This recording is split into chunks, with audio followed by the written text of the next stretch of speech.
Vamos con un momentito, un rato muy agradable para relajarse con nuestras plantas, sus nombres, dónde están, sus usos tradicionales, su vinculación en Soria, concretando, ya saben, con nuestro José Carlos Santana, doctor ingeniero, siéntese, señor Santana, doctor ingeniero agrónomo, especialista en genética y biotecnología agroforestal. Muy buenas tardes. Buenas tardes. Bueno, vamos a hablar del cerezo. Sí. Y es mucho decir, ¿eh? Vamos a decir. dedicar otros 2 capítulos, como nos pasó con el acebo. También. ¿Le parece? Me parece. Bueno, es usted quien impone aquí la ley en ese sentido. O sea que yo estoy muy de acuerdo. Pues venga, el cerezo. Vamos con nuestras plantas, el cerezo. Nombres, quizá podríamos empezar por los nombres del cerezo. Sí. Señor Santana. La verdad es que en este caso el cerezo es el nombre extendido que hay en casi toda la cultura. Generalizado totalmente, ¿no? Sí que es verdad que a la versión silvestre, que es el ancestro del que viene el cerezo cultivado, que es de la misma especie y del que voy a hablar muy largo y tendido, se le llama también cerezo silvestre, cerezo regoldo, guindo de raposo, guindal de monte, depende de la zona. Esto es un poco general extendido por Castilla y León. Y los bosques cerezales o cerecedas. Y es que, como te decía, tenemos 2 clases. El domesticado, el que hemos cultivado por todas partes en nuestro país, que nos da esas cerezas estupendas que tenemos en verano, que a todo el mundo nos gustan. Sí, señor. Con multitud de variedades locales, muchísimas comerciales también. Y luego tenemos el cerezo silvestre, el que crece de forma natural, en general en los bosques montañosos de la mitad norte de España.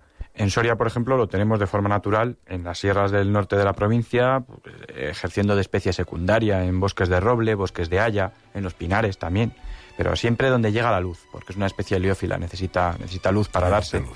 Y entonces, pues igual donde un arroyo rompe el bosque de robles o de hayas, pues justo ahí, que entra más luz, hay cerezos, o en los bordes, o cerca de caminos, y lo podemos, cualquiera que se patee las sierras del norte de Soria seguro que lo ha visto el cerezo. La diferencia principal, por citar la más reseñable, entre el cultivado y el silvestre es la cereza, porque la del silvestre es muy pequeñita, es muy ácida, y en cambio la otra pues es más grande, más dulce. Al madurar se vuelve dulce y con un sabor especial, tiene unas tonalidades ya que han variado debido a la selección humana, porque el hombre al seleccionar y multiplicar es el que ha domesticado esa especie que anteriormente eran todos iguales, los silvestres. Qué bueno lo de domesticar. Sí, algún día hablaremos de la domesticación de plantas y cómo ha dado origen a los cultivos, a las variedades y a lo que tenemos hoy en día. Entonces, vamos con los usos. El principal, vamos a hablar la fruta. El cerezo florece desde marzo hasta mayo, junio, según la estación, según lo frío que sea. Y luego el fruto madura... Desde marzo hasta mayo, junio. Sí, depende de donde estemos. Por ejemplo, en el Jerte ya sabes que es en marzo. Ajá. En cambio, en nuestras localizaciones pues sería más tarde. Lo del Jerte, que es uno de los grandes espectáculos paisajísticos y turístico. Y turístico, evidentemente, que se puede ver en este país, ¿eh? Luego el fruto madura en verano. Y a partir de julio en nuestra zona ya las comemos.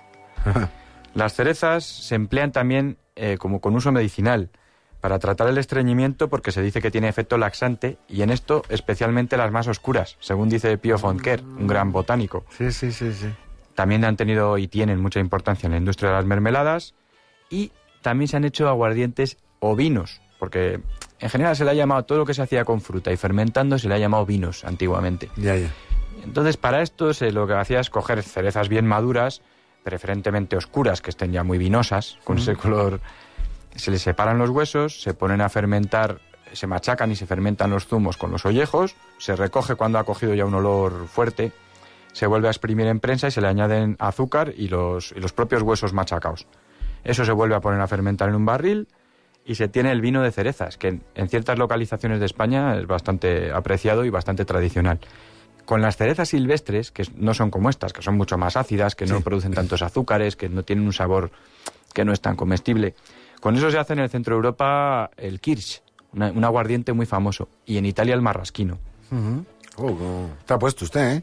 Bueno, tratamos. También tiene efecto, el cerezo tiene, sobre todo en partes verdes, como los rabillos de las cerezas, tiene derivados salicílicos.